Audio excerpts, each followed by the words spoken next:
Gracias por la atención que han tenido con esta actividad durante toda la mañana. Yo he estado circulando permanentemente, también prestando atención desde ahí, desde la silla. Y he notado el gran interés que ha despertado esta actividad en todos ustedes, sobre todo en los comentarios que han tenido al inicio de la jornada. Yo me quedé con algunos, y perdonen que me olvidé de ponerle freno a la rapidez de mi discurso. Yo soy chileno, hablo muy rápido, pero ya volví otra vez a recordarme que estoy fuera de mi país.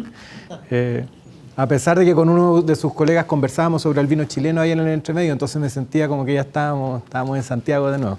Pero muchas gracias por recibirnos acá. Uno de los elementos que me llamó la atención, y voy a ver solo 3 ideas antes de partir con el tema sobre el que les voy a hablar, antes de hacer la siguiente etapa del ejercicio. Después de este tema vamos a hacer la segunda parte del ejercicio. Pero hay un punto que me llamó la atención al principio de la mañana, referido a las exigencias a los proveedores. Alguien mencionó ese tema, exigencias a los proveedores. ¿Cómo les hacemos exigencias? Alguien dijo sobre las normas ISO u otras cosas.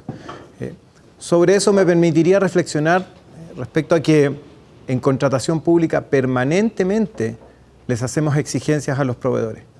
Algunas que son más simples y más sencillas de cumplir, otras que son un poquitito más complejas dependiendo de la naturaleza de cada uno de los procesos de contratación.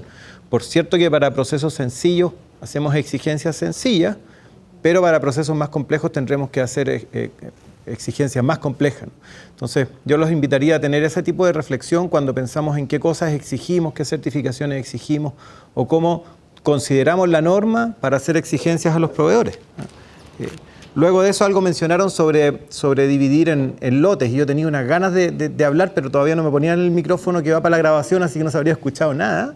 Y era porque dividir en lotes no necesariamente es idéntico a fraccionar. En general, fraccionar, o lo que la normativa en los distintos países, no sé exactamente acá, pero en general en la mayoría de los países, el fraccionamiento está penado cuando yo ejecuto una acción para vulnerar el proceso de contratación. Entonces me dicen, yo voy a licitar 100 millones o $100.000, por ejemplo. Yo fracciono en 10 pequeños procesos de $10.000 para no hacer una gran licitación, sino simplificar el proceso.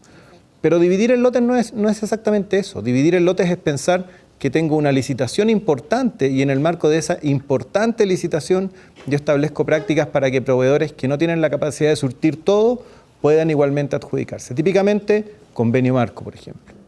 Imagínense que yo hiciera una licitación de convenio marco en donde obligo a que un proveedor debe tener la capacidad de surtir a todo el Estado. Eso no lo voy a encontrar.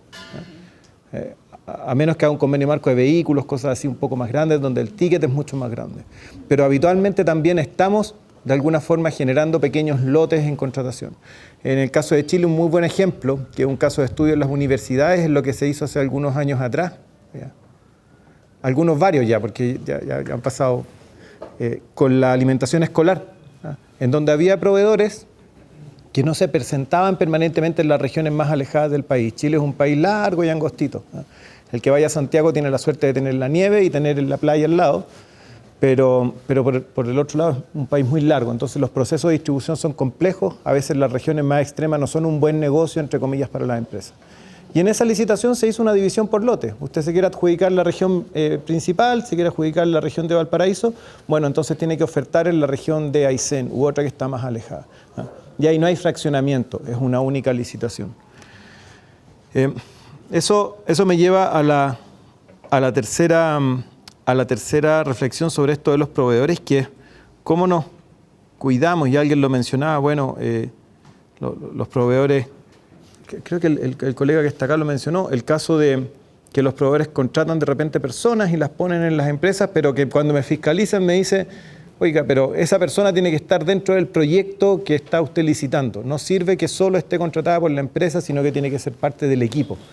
Al principio me llamó mucho la atención, porque efectivamente eso puede inhibir a que incorporemos criterios de este tipo. Pero la buena noticia es que si uno lo relaciona con el general problema que hay en esta materia, que es que los proveedores ofertan con ciertas condiciones para ganar la licitación, pero luego, durante la ejecución del contrato, eso no se ve. Postulan a una licitación con 5 mujeres en la planilla de los 10 totales que hay, pero durante la licitación las 5 mujeres desaparecieron, se quedaron por ahí y son 10 hombres los que surten el proceso. justo la fiscalización que le mencionaba puede ser una buena idea. Uno podría establecer como criterio que no solo la empresa tenga dentro de la planilla, sino que usted durante la ejecución del proyecto me tendrá que asegurar que las personas que le permitieron ganar esta licitación, sean mujeres, sean jóvenes, sean mayores de 45, como los que Jacobo, no sé si está ya sobre los 45, yo al menos sí, ya hace un rato, tengan realmente una participación y se dé el objetivo. Y esas reflexiones las conecto con el objetivo que yo veo. Entre paréntesis, se escucha bien ahí al fondo de lo que yo hablo, ¿no? Que recién bajé un poco la cabeza y me sentí como en las iglesias cuando... Pero creo que se escucha bien. Voy a tratar de hablar más fuerte. Todas esas reflexiones son para llegar al contexto de esto, del análisis de la demanda. Cuando analizamos la demanda tenemos que de alguna manera incorporar también al sector privado. El objetivo de la política de contratación pública sostenible es hacer cambios en el sector privado. El objetivo no es que nosotros pongamos criterios en las licitaciones, ni que pongamos criterios en los convenios marcos, o que ejecutemos algunas acciones. Eso es parte del proceso. El objetivo es realmente generar un cambio de práctica en los procesos productivos de las empresas. Motivar que así como acá tienen el auto eléctrico que está cargándose allá afuera, que le hicimos una foto delante, que pase eso en otras industrias. Ese es el objetivo de lo que se busca con la implementación de esta política. Si nos quedamos solamente en analizarla desde el punto de vista de lo que los funcionarios podemos hacer en cuanto a incluir ciertos criterios, poner ciertas restricciones, pero si eso no genera un cambio en las prácticas productivas de las empresas, la política va a avanzar poquitito. Entonces creo que es muy fundamental la pregunta que alguien mencionaba, bueno, ¿cómo involucramos a las empresas? Las empresas no se quieren involucrar. Bueno, algo está fallando. Podemos tener muchos pliegos, muchas normativas, pero si no tenemos más empresas ocupadas de estas materias, el objetivo final no estaría resultando, ¿no? Desde el punto de vista del análisis de la demanda, hay una encuesta de la OCDE sobre contratación verde que menciona que la mayoría de los países cuentan con una política activa en materia de contratación pública estratégica. Y aquí uno podría discutir, cuando hablamos de compra pública, podríamos discutir si hay funcionarios que están más del lado de la transparencia, otros que están más del lado de la eficiencia. Típicamente está esa tensión entre dos elementos de nuestra contratación. Pero nadie podría no ponerse del lado de la compra pública estratégica porque incorpora ambos elementos. Y además incorpora la sostenibilidad y además incorpora la innovación, que es una línea de la contratación pública de bastante relevancia para todos los que estamos en estas materias. Entonces, el 63% de las políticas de compra pública estratégica se han ido actualizando además en los últimos 3 años. Recién mi colega les contaba que ahí en Chile publicaron hoy día en el Diario Oficial la norma sobre compra pública de innovación. Teníamos unas directivas, pero ahora se crea un consejo, ese consejo dicta una política, esa política recién se acaba de publicar hoy. Y por otro lado, el 88% de los países mencionan que la compra pública estratégica es parte de sus compromisos nacionales con el clima, ¿no? Entonces hay algunos elementos que nos dicen, mira, esta política sí va avanzando, esta política está presente, hay algunos casos que uno puede tomar como referencia. Hay un marco político y estratégico, hay un desarrollo de interacciones público-privadas, ¿no? Ya hay países que están haciendo evaluación de impacto, pero todavía no con mucha fuerza o con la posibilidad de hacer una replicabilidad para otros lados. Y lo que sí hay bastante es capacitación y apoyo. O sea, la mayoría de los países trabaja en esa línea. Un ejemplo, Costa Rica, que hace poco acaba de hacer el levantamiento para la profesionalización de los funcionarios, ¿no? ¿Qué mejor ejemplo? De hecho, como a mí me gusta conversar y hablar, tengo un podcast sobre compra pública y hace un par de meses entrevistamos ahí a la señora Yesenia sobre contratación pública e innovación. Y ahí tuve la oportunidad de informarme de cómo han ido avanzando específicamente con el foco de profesionalización de funcionarios. Es una buena noticia porque desde los funcionarios nacen las acciones que después impactan, por ejemplo, a que las empresas cambien sus prácticas, ¿no? El análisis de la demanda nosotros lo observamos desde 2 puntos. Por un lado, por supuesto, evaluar la existencia de una demanda por productos o servicios sostenibles, o la existencia de esta necesidad de utilizar el ecoetiquetado. El ecoetiquetado para los funcionarios es una muy buena herramienta porque nos simplifica todo el proceso, por supuesto, de calificar o evaluar cosas que a veces son mucho más complejas. Nosotros no tenemos el conocimiento detallado de todos los elementos para poder evaluar a veces ciertos productos o servicios, ¿no? Y las ecoetiquetas justo nos ayudan con eso, ¿no? Los que llevan más tiempo en compras públicas se acordarán al principio cuando la normativa a todos en la región nos exigía, mire, usted no puede comprar una marca determinada, tiene que comprar un servicio similar a tanto, ¿no? Y como partimos por lo más básico, nos demorábamos mucho en poder identificar esos productos similares describirlos con detalle y demás, ¿no? Esa, entre otras, es una de las razones por la que los convenios marcos fueron subiendo como la espuma, porque nos permitían comprar los productos más sencillos sin tener que hacer tanta especificación, ¿no? Uno puede aplicar esa misma lógica a las ecoetiquetas. Todavía es complejo comprar sostenible porque es necesario que los funcionarios vayan haciendo muchas definiciones, establezcan criterios de evaluación que a veces son difíciles de justificar. Pero cuando ponemos en el medio una ecoetiqueta y le decimos a la Contraloría, mire, el que tenga este tipo de ecoetiqueta, por este motivo tendrá el puntaje, la cosa parece que se simplifica un poquitito más. Y por otro lado, evaluar si hay una preferencia por proveedores que están comprometidos con la incorporación de estos sectores subrepresentados. Entonces son dos elementos que para nosotros resultan de vital importancia cuando nos referimos a analizar la demanda. Hay ecoetiquetas, hay preferencia o hay posibilidad de incorporar a estos proveedores que están ocupados de temas que al sector público le importan. La razón por la que aparecen esos temas no es porque la OCDE dijo o porque la dirección dijo, o porque está de moda, como decía mi colega Jacobo.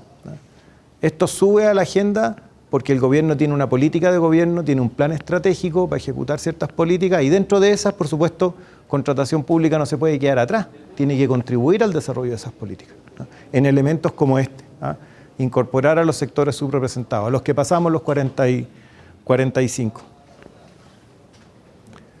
Algunas expectativas y oportunidades, por supuesto que es necesario relevarlas. Cuando estamos analizando esta demanda, estas exigencias que está poniendo el sector público, por cierto que es importante sumar en la conversación a todos los actores, no solamente el requirente, que entre paréntesis el requirente es alguien que nos puede poner en situaciones complejas, porque el requirente lo que hace es manifestar en este pliego, por ejemplo en el ejercicio, su necesidad, su problema, su parte probablemente específica sobre una problemática del sector público. Pero lo que tenemos que hacer los funcionarios que estamos en abastecimiento es ampliar la mirada y es transformar esa mirada muy específica del requirente en una necesidad. Entonces muchas veces el requirente no quiere o no necesita suplir el problema de comprar vehículos, es lo que necesita es transportar personas. Pero el requerimiento que nos llega a las oficinas es cómpreme 5 carros. El requerimiento no llega de la forma, tengo 20 autoridades que necesitan desplazarse por las regiones en tales condiciones. Entonces, bien interesante cuando cambiamos y empezamos a mirar las expectativas de los usuarios, los stakeholders respecto de las necesidades y respecto de la sostenibilidad y de la inclusión en contratación pública. ¿Qué es lo que estarán pensando los demás? ¿Cómo traspaso eso a la definición que voy a hacer para salir al mercado? Y aquí todavía no salimos al mercado, recién hicimos análisis de mercado y estamos mirando cómo se comporta la demanda. Y para que eso no funcione bien, por supuesto, insistiendo en que no somos expertos en todas las materias, pucha que es significativo poder identificar a los líderes sectoriales, detectar cuáles son las mejores prácticas y los liderazgos en cada una de las áreas. Y aquí me muevo un poquitito para quienes están haciendo la imagen, pero uno se va a encontrar con que en los distintos ámbitos de la sostenibilidad, ya sea en el ámbito económico, social o ambiental, voy a poder identificar personas que ejercen liderazgo y que me pueden ayudar a definir de mejor forma mis requerimientos. Entonces, en el caso de la sustentabilidad desde el punto de vista económico, aquellos que están ocupados del ciclo de vida, aquellas autoridades que están ocupadas de realmente el costo total de operación. Imagínense a alguien que está comprando software. A mí no me interesa cuánto vale, sino que me interesa cuánto me cuesta después operarlo. ¿Dónde lo voy a almacenar? ¿Quién lo va a operar? ¿Quién me va a dar las mantenciones? Imagínense, compramos un software para el sistema electrónico de contratación pública. No importa cuánto vale hoy día. Lo que importa es cuántas veces se va a caer, cuántas veces va a dejar al Estado sin capacidad de operar. ¿Qué puedo hacer yo con esa información? ¿Quién me puede dar las mantenciones? Ese es el tipo de cosas que uno tiene que considerar cuando está haciendo decisiones en cuanto a la operación. políticas de pago oportuno.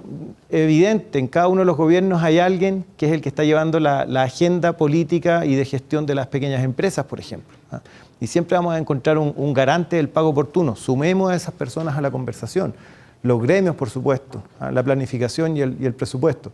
Y así uno puede identificar en todos estos espacios líderes que nos ayudan a definir de mejor forma nuestra necesidad, nuestra demanda, a transformar la demanda realmente en una necesidad.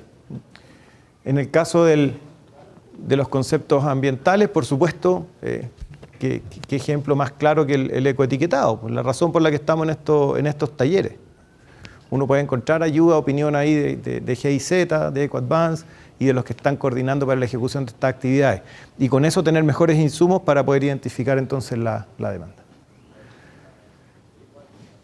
Una mención particular respecto de la incorporación de estos sectores subrepresentados que pueden ser pequeñas empresas, puede ser género, puede ser jóvenes, puede ser personas que están pasadas de determinada edad, como lo mencionaron ustedes.